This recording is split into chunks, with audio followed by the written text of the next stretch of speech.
Tujuan Allah Subhanahu wa taala mengisra mi'rajkan Rasulullah sallallahu alaihi wasallam adalah untuk mengokohkan keyakinan Nabi sallallahu alaihi wasallam dengan risalah yang dibawanya, mengokohkan imannya kepada Allah Subhanahu wa taala.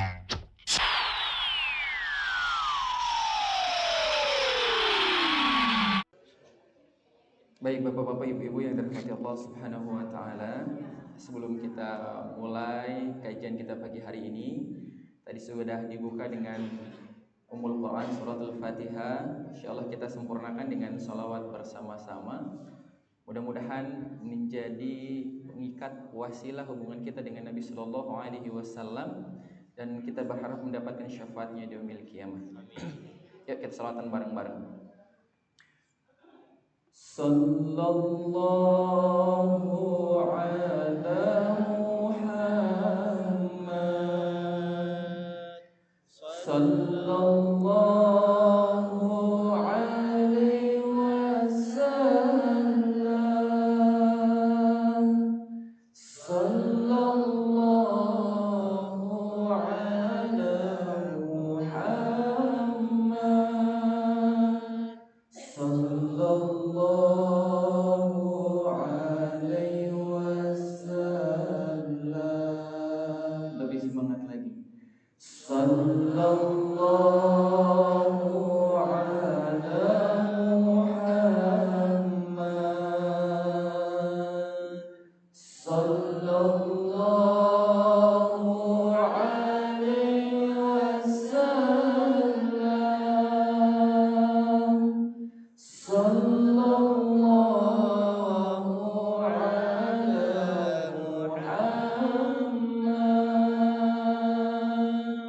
Sallallahu alaihi wasallam.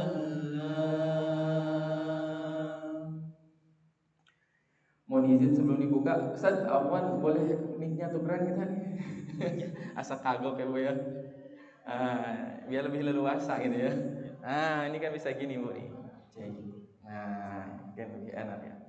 Baik, bismillahirrahmanirrahim. Assalamualaikum warahmatullahi wabarakatuh.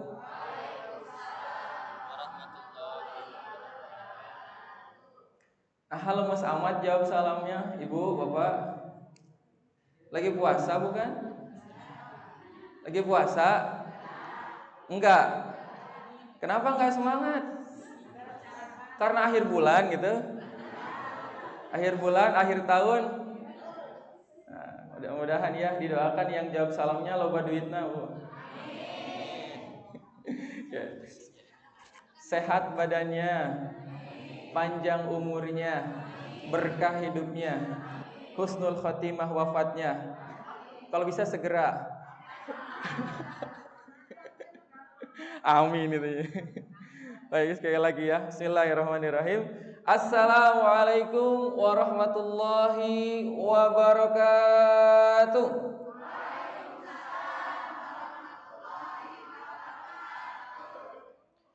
Alhamdulillah. Alhamdulillahilladzi an'amana bi ni'matil iman wal islam wa hiya a'zamun ni'am. Allahumma salli wa sallim wa barik ala sayyidina Muhammad wa ala alihi wa sahbihi ajma'in, amma ba'd. Bapak, Ibu yang dirahmati Allah Subhanahu wa taala, sehat semuanya? Kurang semangat lagi jawab salamnya. Ayo biar semangat jawab salamnya kayak kita ini sekolah ya. Alhamdulillah. Luar biasa, tetap semangat. Ditambahin biar semangat pagi-pagi ya. Gak apa-apa gak punya duit Bu, yang penting mah sehat. Ya, apalagi kalau sehat banyak duit ya. Wah, itu lebih bahagia lagi. Yuk, bismillah. Apa kabar semuanya?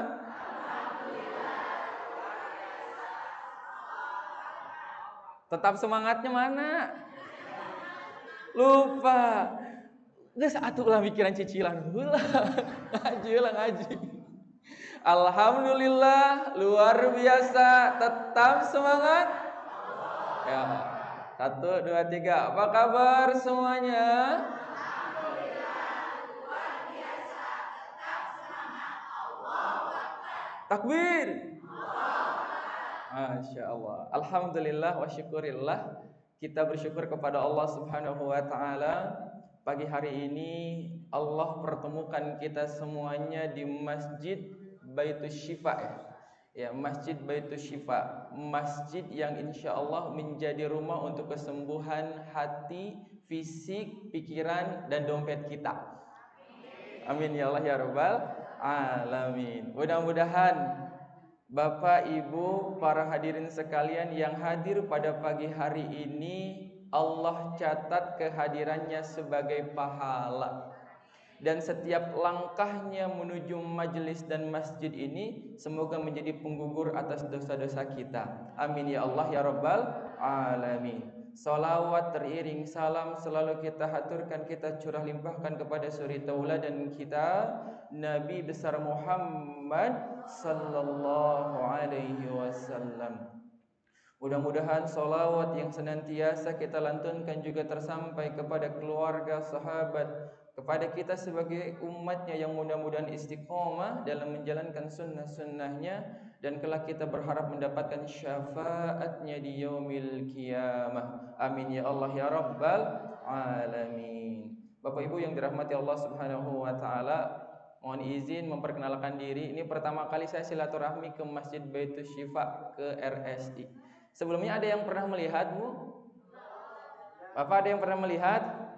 Belum? Alhamdulillah. Ya, kalau belum ada yang kenal berarti ya? Belum? Pingin kenal enggak? Hah? Kalau enggak ya enggak usah, Bu. Mohon izin perkenalkan, nama saya Renzo. Ya, panggil aja Akang Renzo. Boleh panggil Kang Renzo, boleh panggil Mas Renzo, boleh panggil Arenzo, boleh Renzo juga nggak apa-apa. Ya Renzo, Bu, jangan pakai B ya, nanti jadi Bensu. Renzo, R-E-N-S-U, Renzo. Panggilnya boleh Kang Renzo, tapi harus pakai K, jangan pakai Y ya. Akang ya, Akang Renzo, jangan pakai Y, nanti bahaya kalau pakai Y ya. Jadi apa, Bu, kalau pakai Y, Bu? Jadi apa, Bu? Ayang. Nih, ibu-ibu ya, Masya Allah, bapak-bapak. Sebelumnya alhamdulillah senang sekali pagi hari ini bisa bersilaturahmi sama Bapak Ibu semua dengan karyawan RSI ya, Rumah Sakit Islam Bogor. Alhamdulillah, kalau bukan wasilah diminta sama takmir ke sini, saya enggak pernah masuk ke RSI. Alhamdulillah dimudahkan ya sama Allah untuk bisa bersilaturahmi. Mudah-mudahan ini menjadi wasilah kebaikan yang mudah-mudahan Allah hadirkan kepada kita semuanya. Ibu-ibu, bapak-bapak yang dirahmati Allah Subhanahu wa Ta'ala, pagi hari ini insyaallah tema yang akan kita bahas adalah tentang hikmah Isra Mi'raj. Ya. Sekarang kita sudah masuk bulan apa, Bu? Rajab. Ya.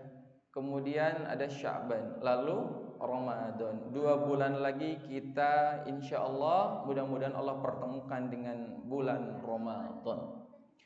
Nah, karena mobil khusus tema pagi hari ini adalah tentang Isra Mi'raj. Baik. Isra Mi'raj. Para ulama umumnya tidak ada yang mendetailkan kapan terjadinya Isra Mi'raj. Tapi sebagian besar kita di masyarakat kita memperingati Isra Mi'raj itu umumnya pada bulan Rajab. Ada yang tanggal 27, ada yang tanggal 25 dan lain sebagainya. Terjadinya di tahun 10 kenabian, ada yang mengatakan 11 kenabian, ada yang mengatakan 12 kenabian. Karena tidak ada catatan pasti terkait kapan terjadinya, tapi yang pasti itu terjadi. Ya. Jadi Isra Mi'raj itu sesuatu yang terjadi pasti, tapi tidak ada catatan yang menuliskan kapan detail terjadinya. Kenapa bisa dikatakan pasti? Karena ada ayatnya. Nah, Quran surah Al-Isra di ayat yang pertama. Oke, sebelum masuk ke situ, kita akan belajar tentang sejarah dulu. Kenapa ada Isra Mi'raj? Baik. Jadi ceritanya itu atau kisahnya bermulai dari tahun 10 kenabian. Ketika itu Nabi Muhammad SAW ada dalam keadaan yang kehidupannya sedang berduka, hatinya terluka. Kenapa? Karena di tahun 10 kenabian itu Rasulullah Shallallahu Alaihi Wasallam ditinggalkan wafat oleh 2 orang yang selama ini menjadi pembela utamanya, yaitu istrinya dan pamannya. Ya, istrinya wafat, pamannya wafat. Lalu kemudian itu menjadikan Rasulullah Shallallahu Alaihi Wasallam berduka, dan itu terjadi di tahun yang sama. Ibu bapak bisa bayangkan 2 orang yang selama ini membela Nabi ketika dikata-katakan yang buruk oleh penduduk Makkah, dipersekusi oleh penduduk Makkah, dizolimi oleh penduduk Makkah, orang-orang kafir Quraisy, tapi 2 orang yang menjadi pembela utamanya, yaitu pamannya dan istrinya, meninggal di tahun yang sama. Maka para ulama kemudian mendefinisikan keadaan itu sebagai tahun kesedihan atau amul huzni, tahun di mana Rasulullah Shallallahu Alaihi Wasallam berduka karena orang yang selama ini menjadi pembelanya, pamannya, ketika diolok-olok oleh penduduk Quraisy di kota Makkah, Allah wafatkan. Pun ketika Nabi Shallallahu Alaihi Wasallam pulang ke rumah, ada istri yang senantiasa menenangkannya, ada pasangan yang senantiasa menghilangkan setengah kegelisahannya. Nabi Shallallahu Alaihi Wasallam juga di tahun itu wafat. Dan ini adalah 2 sosok yang sangat berpengaruh dalam perjalanan dakwahnya Rasulullah Shallallahu Alaihi Wasallam. Bayangkan Bu, ketika pertama kali Nabi Shallallahu Alaihi Wasallam mendapatkan wahyu, Nabi ketakutan. Ada suara tapi nggak ada wujudnya. Nah, Ibu kalau dalam keadaan seperti itu kira-kira gimana? Lari kan? Sama yang dilakukan Nabi pun seperti itu. Ya misalnya ayah ibu nih, contoh misalnya ibu namanya siapa Bu? Ibu Ilma. Kayak misalnya tiba-tiba gitu ya, ibu lagi diam sendirian, Ibu Ilma, Ibu Ilma, Ikro. Kira-kira apa yang terjadi? Kita akan lari. Yang Nabi lakukan juga sama Bu.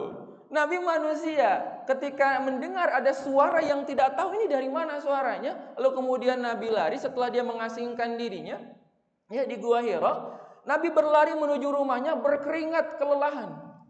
Maka istrinya kemudian datang membukakan pintu, tidak ditanya Bu. Beda ya.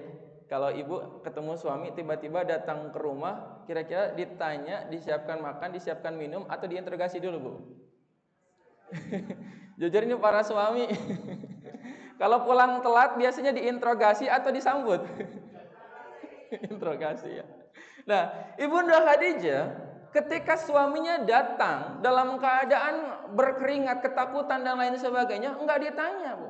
Enggak, Papa kenapa? Papa cerita sama Mama. Ayo, Mama kan juga pengen dengar. Kayak gitu Bu ya. Dibukakan pintu, disiapkan selimut, disiapkan air hangat ya. Maka Nabi Shallallahu Alaihi Wasallam ketika melihat istrinya di tengah kegelisahannya itu ditenangkan oleh pasangannya, setengah kegelisahannya kemudian menjadi hilang. Nah, begitu luar biasanya dua sosok ini dalam kehidupan Nabi Shallallahu Alaihi Wasallam. Tapi takdir Allah kemudian membawa pada keadaan di mana keduanya wafat di tahun yang sama. Di satu sisi Nabi di Mekah itu diolok-olok, dizolimi, diembargo secara ekonomi, dijauhi oleh orang-orang Mekah. Maka kemudian dikatakan oleh para ulama sebagai amul huzni atau tahun kesedihan.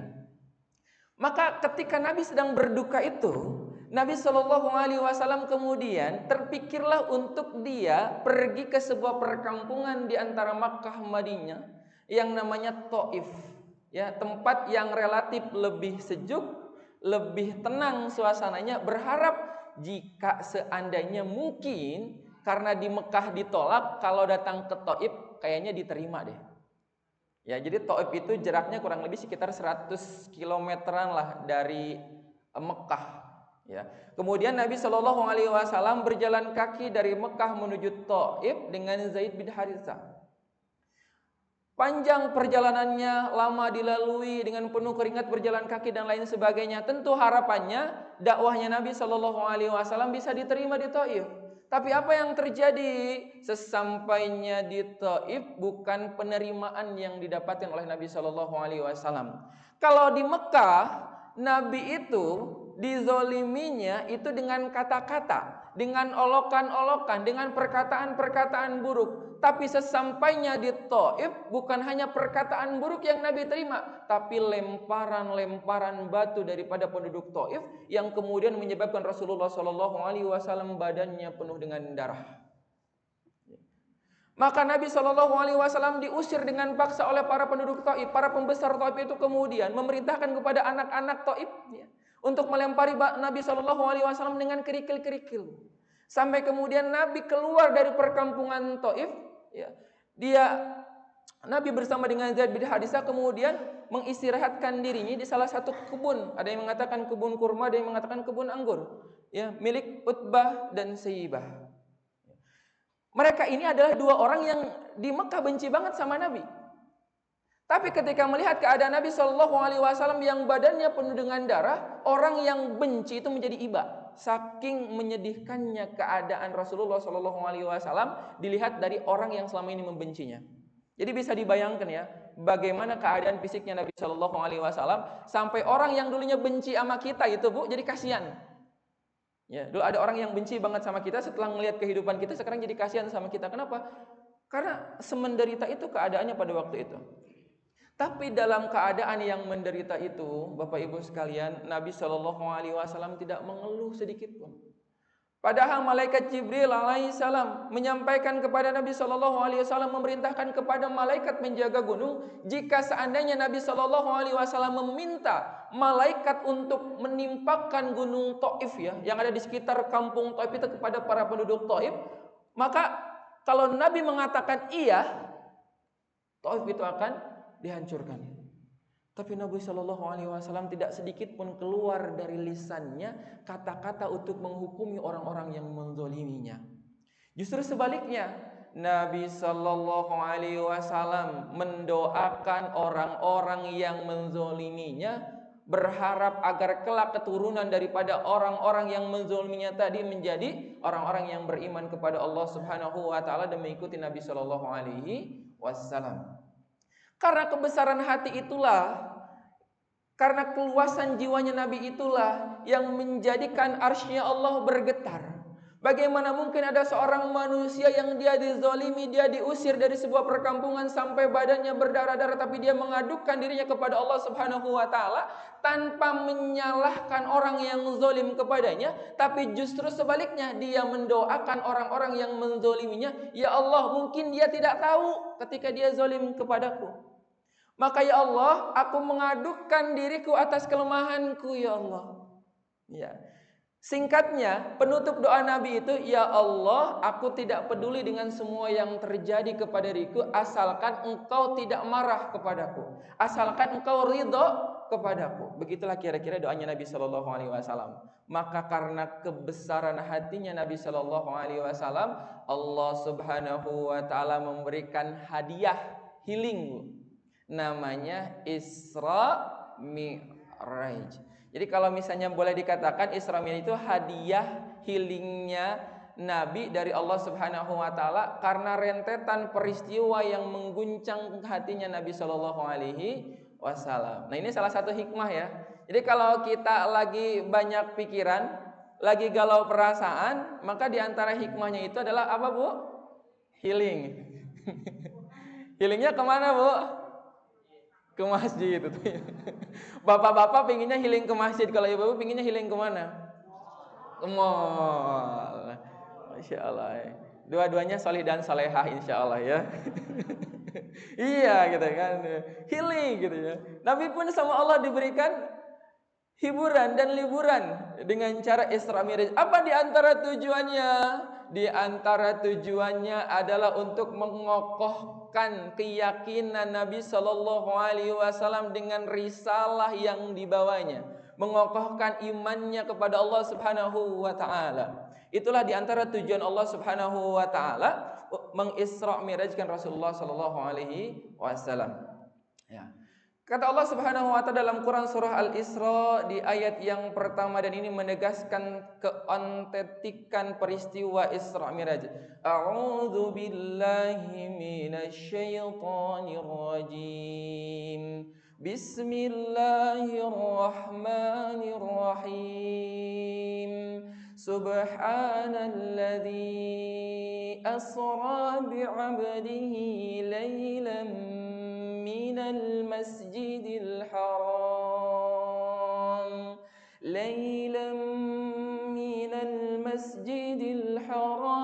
إلى المسجد الأقصى الذي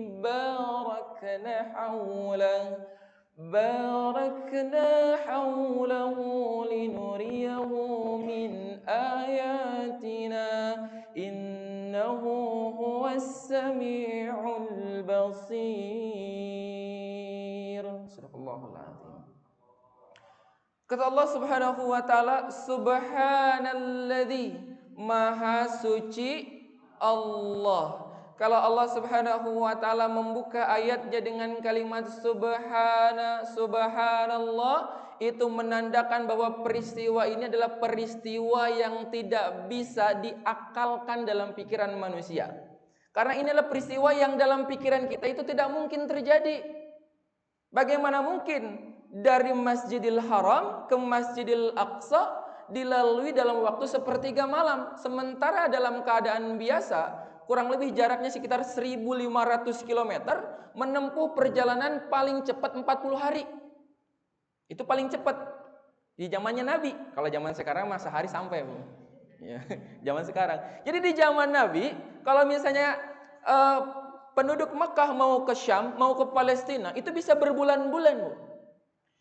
Tapi pada malam itu Allah Subhanahu wa taala mengisrakan Rasulullah sallallahu alaihi wasallam, ya, dan memi'rajkan Nabi sallallahu alaihi wasallam hanya dalam waktu satu malam. Maka Allah Subhanahu wa taala membuka kalimatnya, ayatnya dengan kalimat subhanalladzi, maha suci Allah.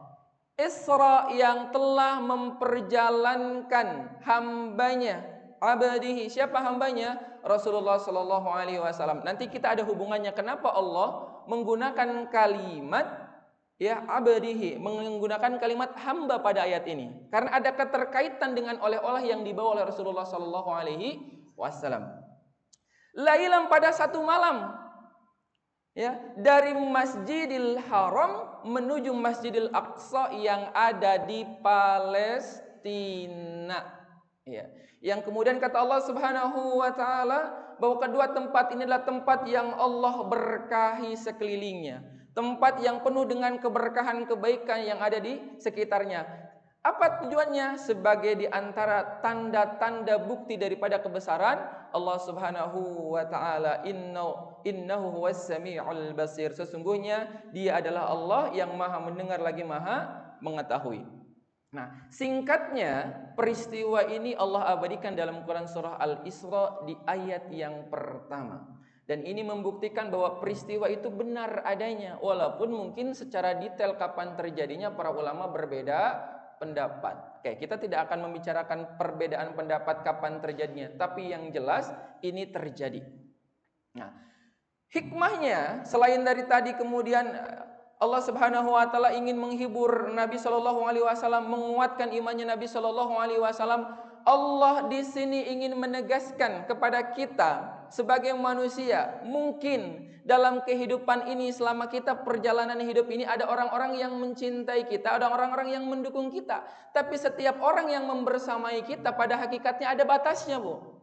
Nabi sallallahu alaihi wasallam didukung oleh pamannya, oleh istrinya dengan sekuat tenaga. Istrinya yang menghabiskan hartanya untuk mendukung Rasulullah sallallahu alaihi wasallam, pamannya yang menjadi benteng daripada olok-olokan orang-orang pembesar Quraisy.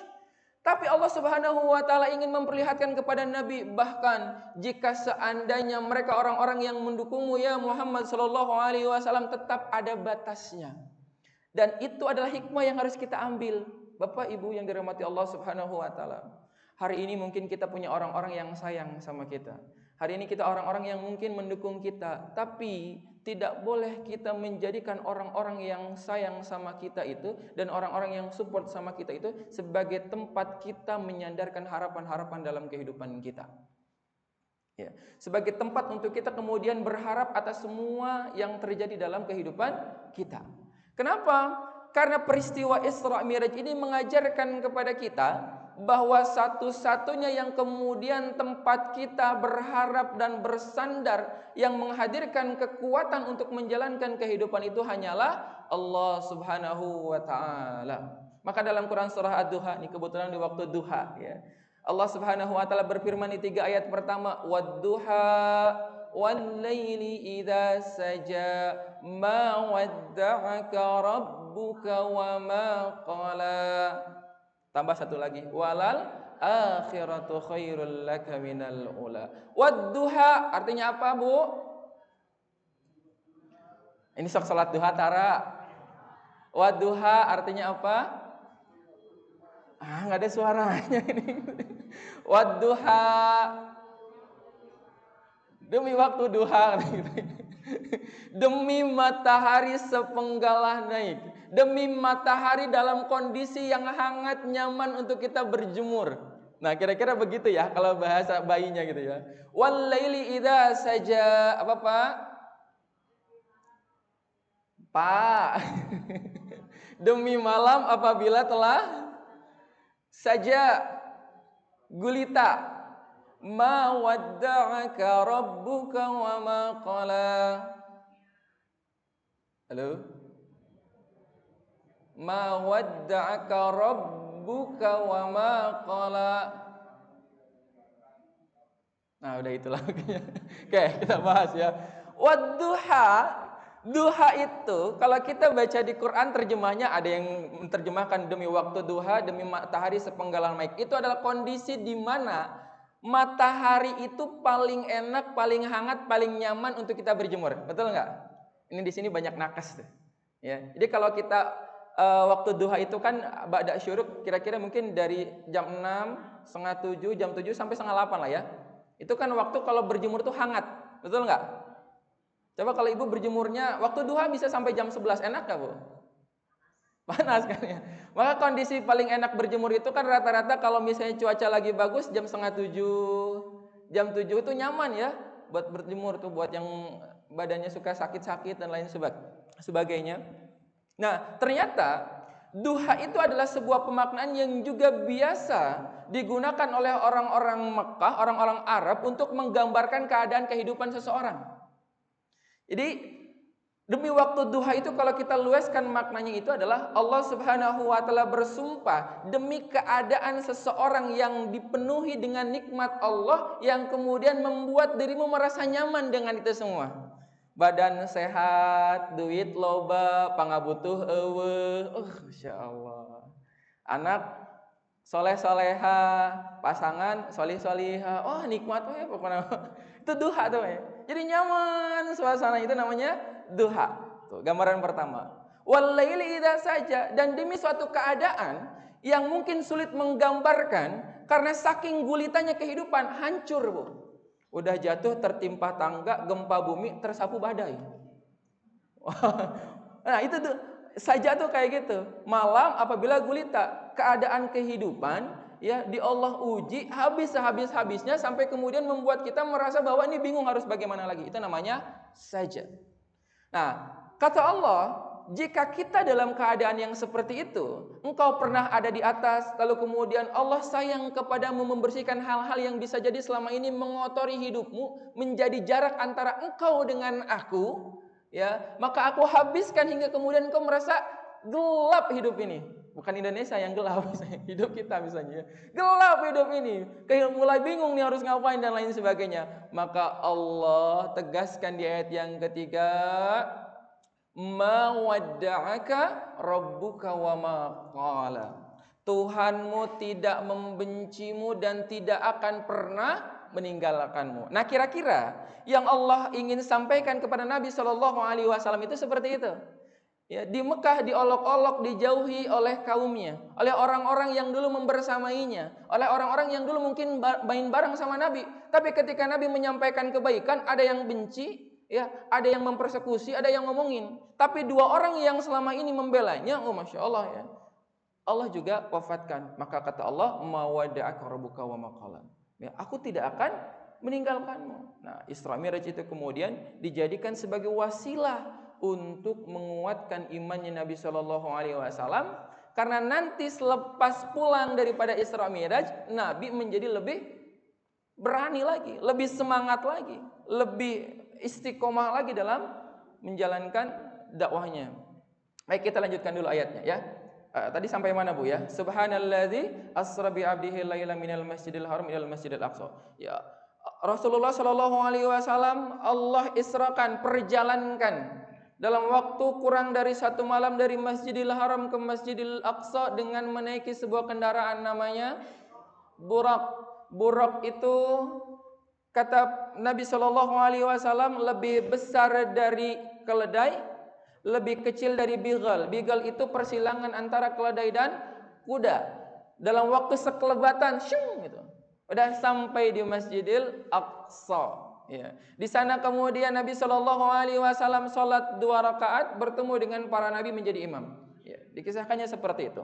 Lalu kemudian malaikat Jibril membawa Rasulullah Shallallahu alaihi wasallam Mi'raj, perjalanan daripada Baitul Maqdis ke Sidratul Muntaha. Di langit pertama sampai ke langit ke-7 Rasulullah Shallallahu alaihi wasallam bertemu dengan para nabi. Nah, ada yang tahu nggak langit pertama Nabi bertemu dengan siapa, Bu? Ada yang tahu? Dengan siapa, Bu? Hah? Nabi Ibrahim. Nabi Shallallahu alaihi wasallam dibawa Mi'raj oleh malaikat Jibril. Di langit pertama Nabi Shallallahu alaihi wasallam disambut oleh Nabi Adam alaihi salam. Lalu kemudian disambut lagi di langit kedua oleh Nabi Isa dan Nabi Zakaria. Naik lagi ke langit ketiga Nabi Shallallahu alaihi wasallam disambut oleh Nabi Idris alaihi salam. Naik ke langit keempat disambut oleh Nabi Yusuf alaihi salam. Naik ke langit kelima disambut oleh Nabi Harun alaihi salam. Keenam bertemu dengan Nabi Musa, ketujuh dengan Nabi Ibrahim. Terus sampai ke Baitul Ma'mur. Di sana banyak ribuan para malaikat digambarkan oleh Rasulullah SAW. Tempatnya indah banget. Dalam perjalanan itu Nabi SAW diperlihatkan bagaimana keadaan surga dan neraka. Itulah yang kemudian membuat Nabi menjadi yakin bahwa Allah adalah zat yang akan menolongnya, bahwa Allah adalah zat yang akan terus membersamainya. Dia menjadi yakin, Bu, bagaimana mungkin seorang manusia dengan ruh dan jasadnya Allah perlihatkan bagaimana keadaan surga dan neraka. Maka selepas kemudian Nabi kembali lagi ke Mekah, Nabi menjadi kokoh keyakinannya. Kenapa? Karena Allah perlihatkan bukti-bukti ya kebesaran Allah Subhanahu wa taala. Itulah yang kemudian menjadi sebab kenapa Nabi menjadi begitu kuat dan kokoh imannya kepada Allah dan menjadi istiqomah dalam menjalankan dakwahnya Rasulullah sallallahu alaihi wasallam. Baik, singkat cerita, selesai peristiwa Isra Mi'raj itu dalam waktu 1 malam. Kembalilah Nabi sallallahu alaihi wasallam menjelang subuh. Diceritakanlah itu kepada waktu itu Nabi sallallahu alaihi wasallam ketika terjadi peristiwa Isra Mi'raj itu ada di rumahnya Ummu Hani namanya, Ummu Hani bin Abi Thalib, ya, sepupunya mungkin ya kalau nggak salah.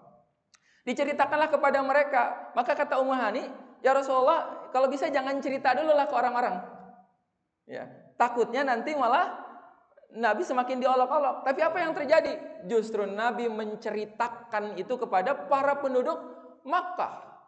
Apa yang terjadi responnya? Ada yang percaya, ada yang murtad, ada yang tidak percaya. Nah, jadi ada 3 responnya. Ada yang percaya, ada yang murtad, ada yang tidak percaya. Siapa yang percaya?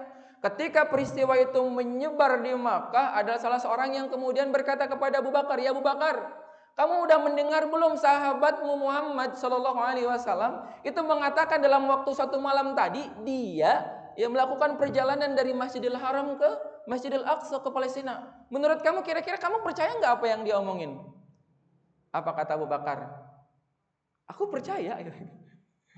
Bahkan jika Nabi mengatakan hal yang lebih jauh, lebih ibaratnya lebih daripada itu pun aku akan mempercayainya. Kenapa? Karena Abu Bakar meyakini bahkan setiap ayat yang turun di pagi dan petang hari gitu. Nah, maka kemudian satu sematan itu diletakkan kepada Abu Bakar namanya As-Siddiq. Orang yang membenarkan apa yang dilakukan oleh Nabi sallallahu alaihi wasallam. Orang yang membenarkan apa yang disampaikan oleh Nabi sallallahu alaihi wasallam. Nah, kemudian ada orang yang kemudian setelah masuk Islam mendengar cerita itu menjadi nggak percaya. Mana mungkin? Ya. Dalam satu malam bisa pergi ke Syam, ke Palestina. Nah, maka dia berbalik. Yang tadinya beriman menjadi tidak beriman. Sedangkan orang-orang yang tidak percaya, nah dia semakin mengolok-olok Nabi Shallallahu Alaihi Wasallam. Sampai dalam sebuah keterangan itu Nabi ditantang, kalau kamu benar melakukan perjalanan ke Baitul Maqdis, coba kamu gambarkan bagaimana keadaan Baitul Maqdis.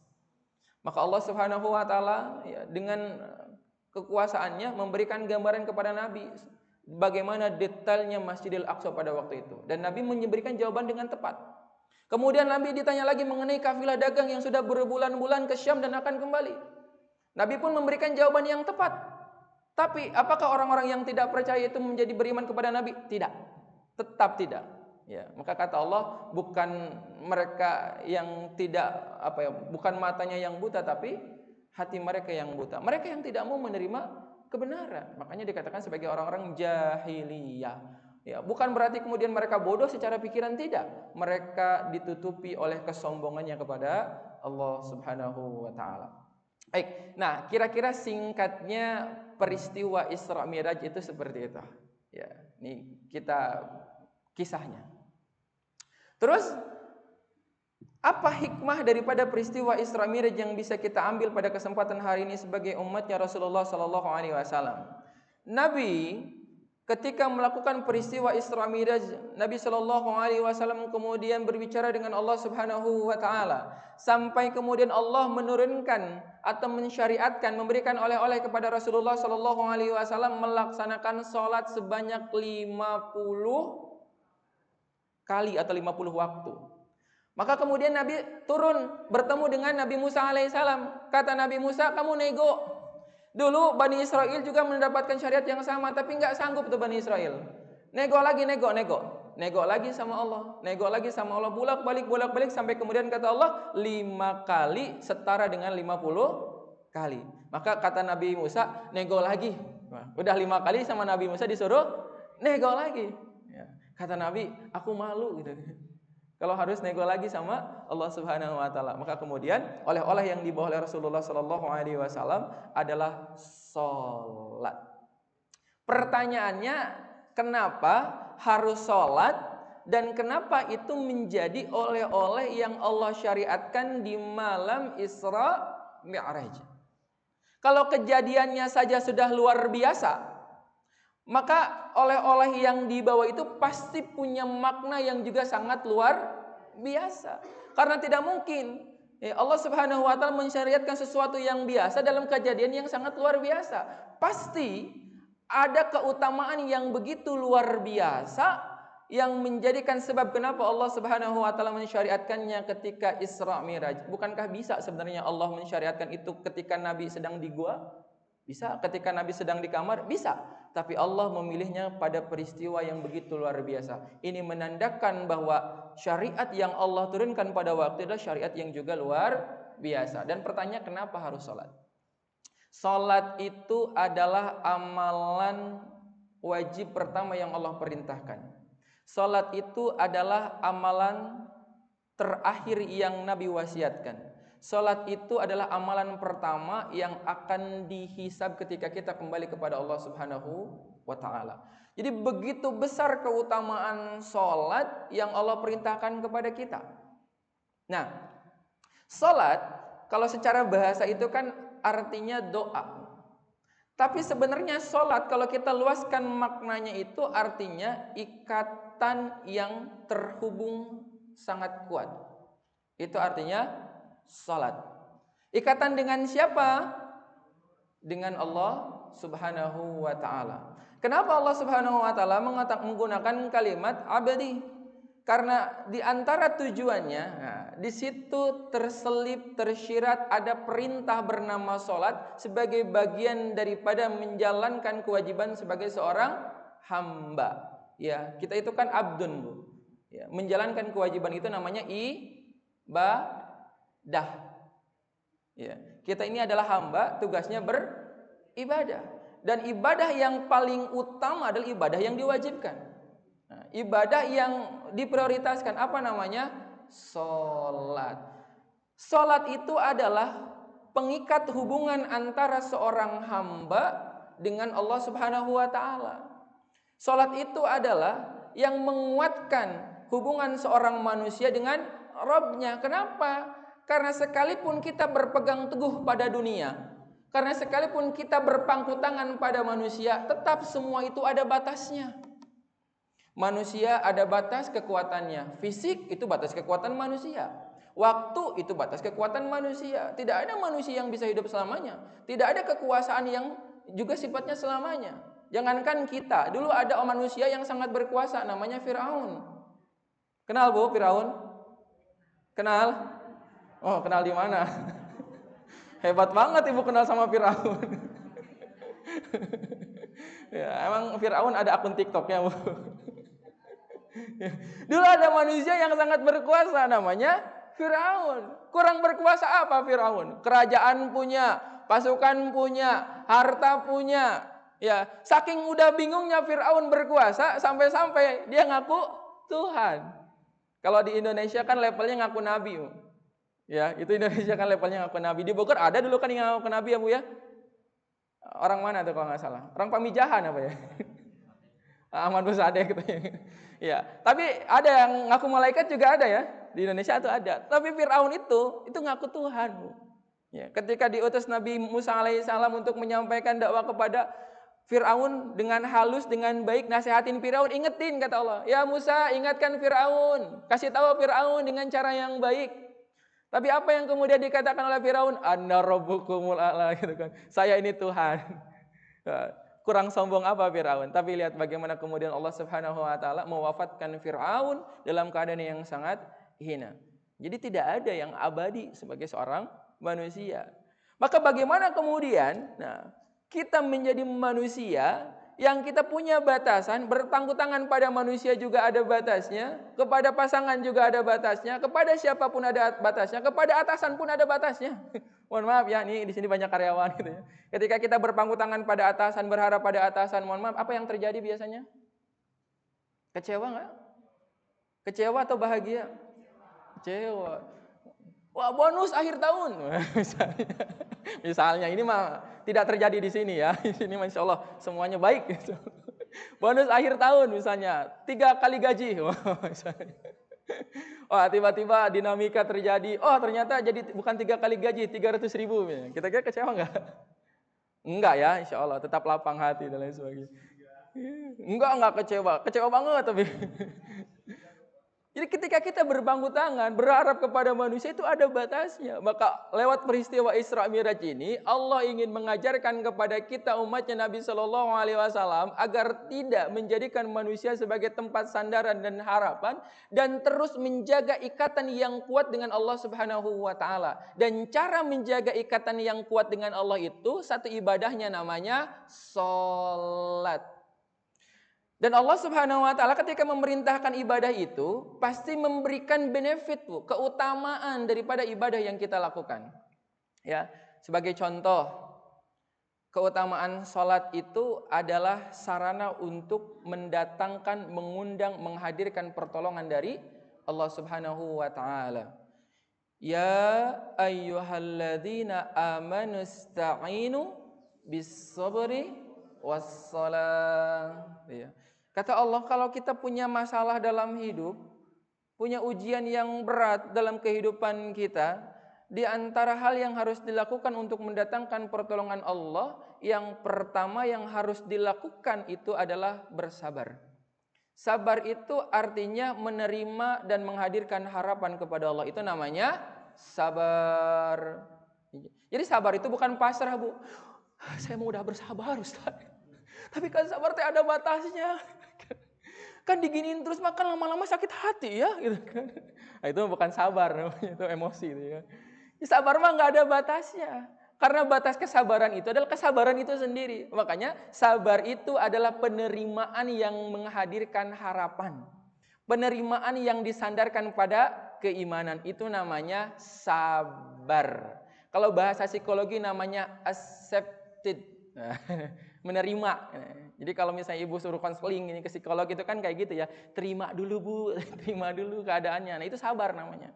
Tapi sabar dalam Islam itu bukan berarti kemudian kita diam. Bagaimana kemudian setelah itu kita berhusnuzon kepada Allah, menghadirkan harapan kepada Allah karena kita punya keyakinan kepada Allah Subhanahu wa taala. Setelah kita menerima dan meyakini Allah sebagai harapan dan sandaran kita, maka step selanjutnya kata Allah, salat. Sebegitu besar keutamaan salatmu.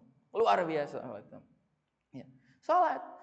Mohon maaf ya, Bapak Ibu yang dirahmati Allah Subhanahu wa taala. Mungkin di antara kita ada banyak orang-orang yang punya pendidikan tinggi, gelarnya banyak, wawasannya luas. Tapi bisa jadi walaupun gelar pendidikan ilmu kita tinggi, belum tentu bisa menyelesaikan persoalan-persoalan kecil dalam kehidupan kita. Tapi ada banyak persoalan-persoalan besar, sejarahnya juga mencatat, yang justru solusinya didapatkan ketika kita membentangkan sajadah, bersujud dan memohon kepada Allah Subhanahu wa taala. Ya. Dan itu yang dilakukan oleh Nabi sallallahu alaihi wasallam. Ya, kata para sahabat, Nabi ketika dihadapkan dengan persoalan yang berat dan besar, maka yang dilakukan oleh Nabi sallallahu alaihi wasallam adalah salat. Atau yang lebih kekinian lah, Muhammad Al-Fatih menaklukkan Konstantinopel. Bertahun-tahun, berpuluh-puluh tahun proses itu dilakukan. Muhammad Al-Fatih sudah berdiam diri di situ kurang lebih 1 bulan kayaknya. 1 bulan lebih ya, berbulan-bulan di situ. Konstantin tidak juga ditaklukkan. Maka apa yang kemudian amalan dilakukannya? Salat. Salat, memohon petunjuk kepada Allah, memohon kekuatan dari Allah Subhanahu wa taala sampai kemudian Allah berikan ide kepadanya untuk menaikkan kapal-kapal ke Bukit Galata menyeberangi Bosporus. Maka ketika kapal itu sudah lewat Bosporus, Konstantin bisa ditaklukkan. Wasilahnya apa? Salat. Ya, salat. Maka jangan remehkan salat. Jangan sepelekan salat. Karena salat menjadikan seseorang itu menjadi makhluk yang luar biasa. Sebagaimana syariatnya itu lahir daripada peristiwa yang juga luar biasa.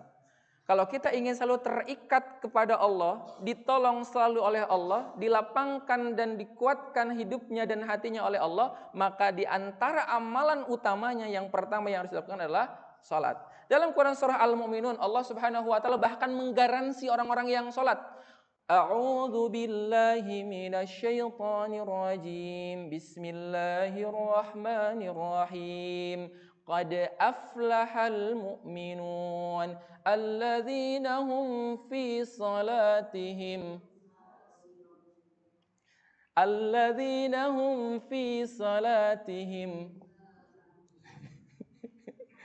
coba yang bapak-bapak ya. Alladzina hum fi salatihim khosyi'un apa sahun, Bu? Coba, khosyi'un apa syahun nih?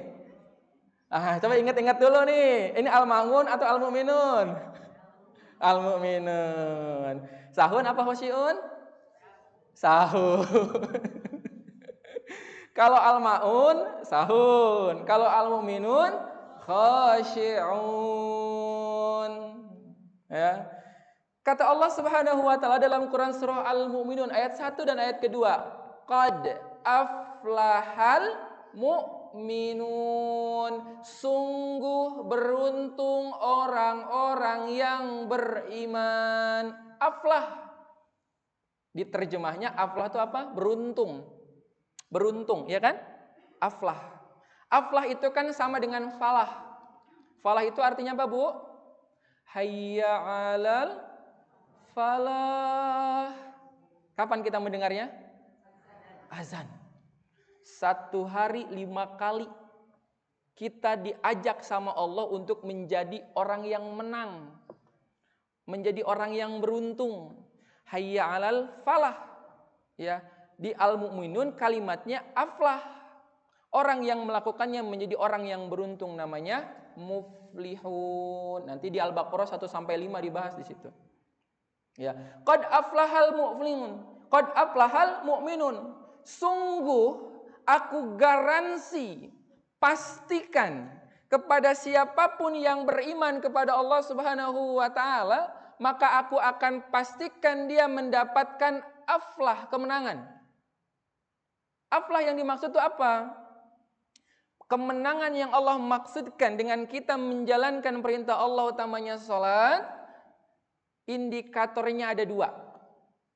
Aflah itu merujuk pada keadaan di mana seseorang ini memiliki ketenangan dalam jiwanya. Itu namanya aflah. Maka dalam Quran surah Al-Fat, Allah berfirman, Huwallazi anzalas sakinah fi qulubil mu'minin.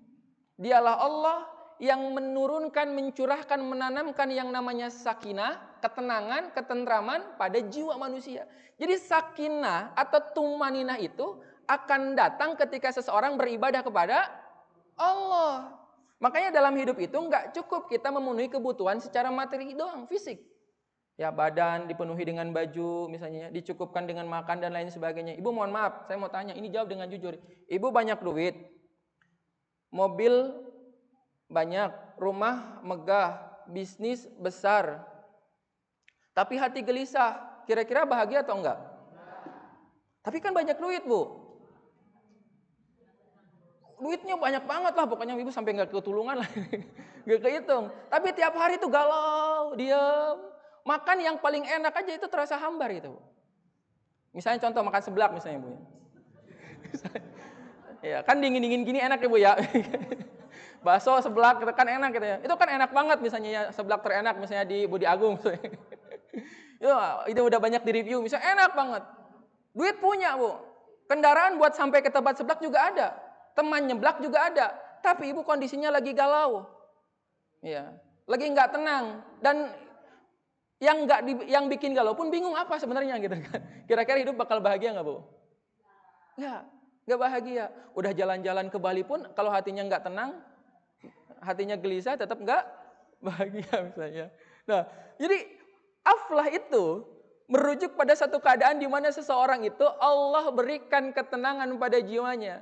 Dan ketenangan itu datangnya atau diraihnya ketika seseorang itu sholat. Ya, menjaga hubungan dengan Allah Subhanahu wa taala lewat ibadah. Maka dalam ibadah kemudian kita menemukan satu kata namanya tumaninah. Orang yang ibadah itu pasti akan tenang ketika melakukannya. Kayak dalam sholat itu harus tumaninah. Apa artinya tumaninah? Tenang. Dilakukan dengan baik, dengan santai, tidak gerusa-gerusu, tidak pakai metode proklamasi. Dilaksanakan dengan tempo yang sesingkat-singkatnya. RSI 31 Desember 2025. Itu sholat yang pakai metode proklamasi. Allahu Akbar, Assalamualaikum. Ini 2 bulan lagi Ramadan, Bu. Jujur, ibu akan milih masjid yang rakaat keduanya qul huwallah atau yang 1 kali tarawih 1 juz.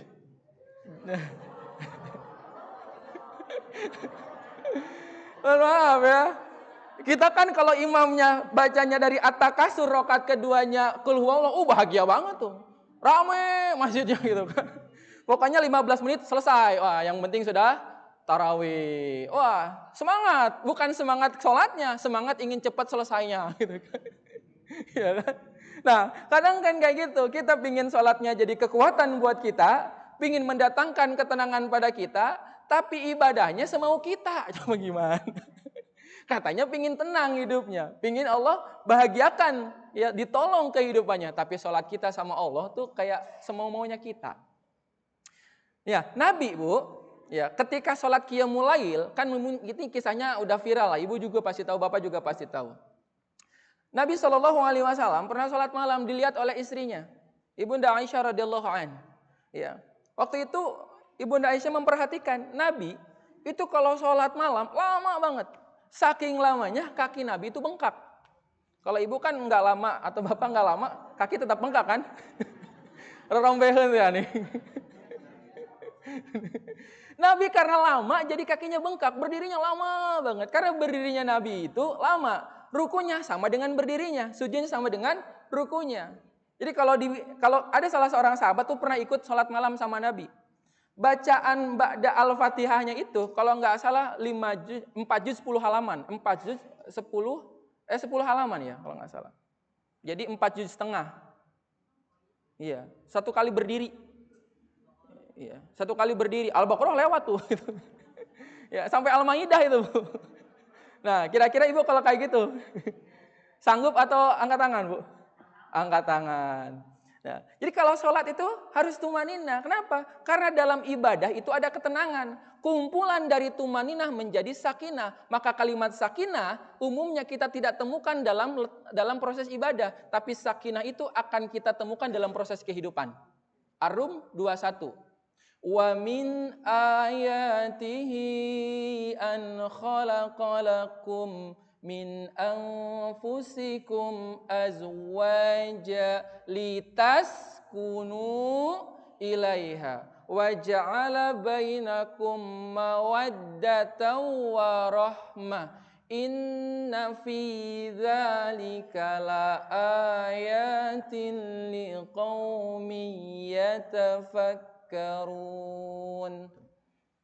Adanya di ayat tentang kehidupan, khususnya dalam pernikahan. Kalimatnya sakinah, samawa, sakinah, mawadah, warohmah. Nah, bukan tumaninah. Kenapa? Karena kata Allah kalau mau sakinah, ya, diraihnya dengan cara mengumpulkan tumaninah. Tumaninah didapatkan dengan cara beribadah. Maka Allah buka kalimatnya dengan wa min ayatihi. Ayat itu adalah segala perkara yang kemudian mendekatkan seseorang dengan Allah.